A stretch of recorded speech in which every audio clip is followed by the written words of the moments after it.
l'intégralité des métiers que représentent le marketing et la communication, que ce soit les annonceurs, les médias, les agences médias, les agences de communication. Ensemble, c'est historique puisque c'est un métier pluridisciplinaire et d'ailleurs les agences médias dans leur rôle sont mandataires, donc elles représentent les annonceurs et sont intermédiaires entre les annonceurs et les médias dans cet écosystème. Mais plus que jamais ensemble pour l'avenir, c'est important par les temps qui courent, difficiles, tendus, où la force collective et l'intelligence collective seront des atouts pour réussir. Ensemble, qui est effectivement la thématique de ces rencontres et qui est la façon dont on les a organisées, puisque ce sont avec nos amis des médias que nous rencontrerons nos invités, annonceurs et médias partenaires du 5 au 9 octobre, depuis 5 studios médias qui ont la gentillesse de nous accueillir. On parlera depuis TF1, on parlera depuis Les Échos, Le Figaro Média, la chaîne WEO 366 et on terminera chez Europe 1 pour parler des talents.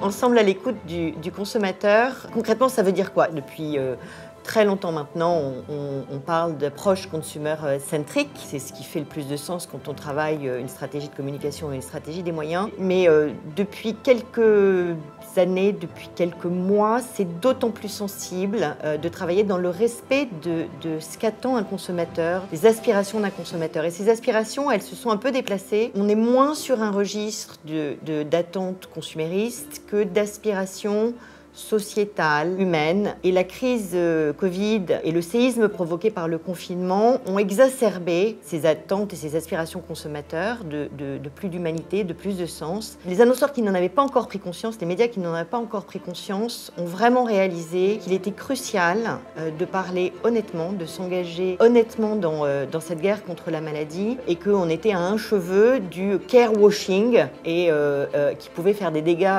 absolument terribles sur l'image et le business d'une marque. Et moi, j'ai même des clients qui n'avaient pas particulièrement d'engagement, on va dire, sociétal vis-à-vis de cette guerre contre le Covid, qui posaient même la question de savoir si ça ne choquerait pas les Français qui communiquent sur une offre produit, par exemple, des annonceurs qui continuaient de pouvoir vendre leurs marchandises en magasin, et qui s'interrogeaient sur la sensibilité des Français à une communication consumériste. Pour moi, le futur, en ce moment, c'est demain matin. On avance au jour le jour. On est très content, à la fin de la journée, d'avoir gagné le combat, d'avoir réussi à continuer à communiquer avec respect justement des consommateurs, de continuer à communiquer pour que nos clients continuent d'avoir une très belle image et de vendre leurs produits. Mais c'est du jour le jour. Je pense que c'est de plus en plus présomptueux d'imaginer un futur au-delà d'un court terme. Il peut se passer n'importe quoi, en bien ou en mal.